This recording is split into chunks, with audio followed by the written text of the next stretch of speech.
With last week's news of Comcast's bid to take over Time Warner, the word monopoly was back on the radar.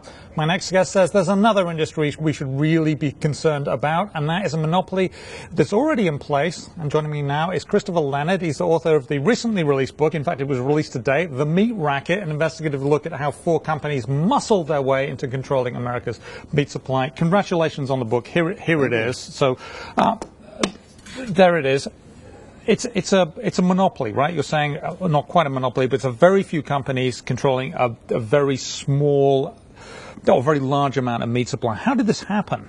Well, it's great you started with that Comcast merger proposal. What this book shows is how through the 1970s, 80s, and 90s, we had a similar wave of consolidation and mergers that happened in the meat industry. Back in the early 80s, we had a really competitive and transparent meat system. For example, the top four companies in beef controlled only about 26% of the market. Today, after this wave of consolidation, four companies control more than 85% of the market. So they have a tremendous amount of market power, a term I know you're familiar with, and this book shows definitively how now these companies have enough market power that they can depress what they pay farmers, while at the same time keeping prices higher than they normally would be for consumers and getting the outsized profits in the middle.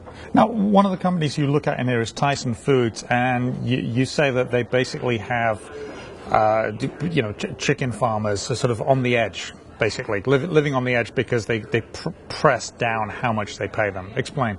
Absolutely. Tyson Foods is really a pioneer of the industrialized meat system I'm talking about today. And this book really started for me when I was reporting in towns where Tyson is the dominant economic force in Arkansas, in these towns where they produce poultry in these giant mechanized plants.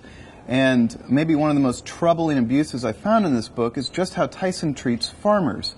Today, a chicken farmer might borrow $2 million to build a giant industrial factory farm where they raise tens of thousands of birds at a time. But that farmer's under contract with Tyson Foods. The farmer never actually owns the birds they raise, the most important asset on their farm. Tyson delivers the feed, it delivers the bird, it tells the farmers in exacting detail how to raise these animals.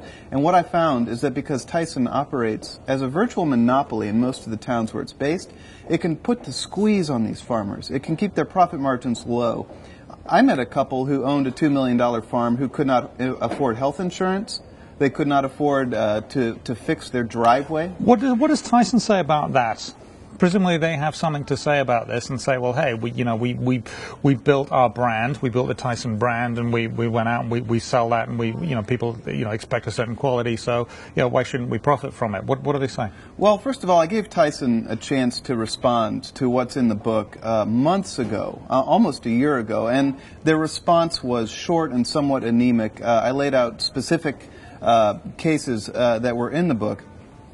What Tyson likes to say is that they offer farmers stability with a contract and the opportunity to be in the meat business in rural communities where jobs are often few and far between.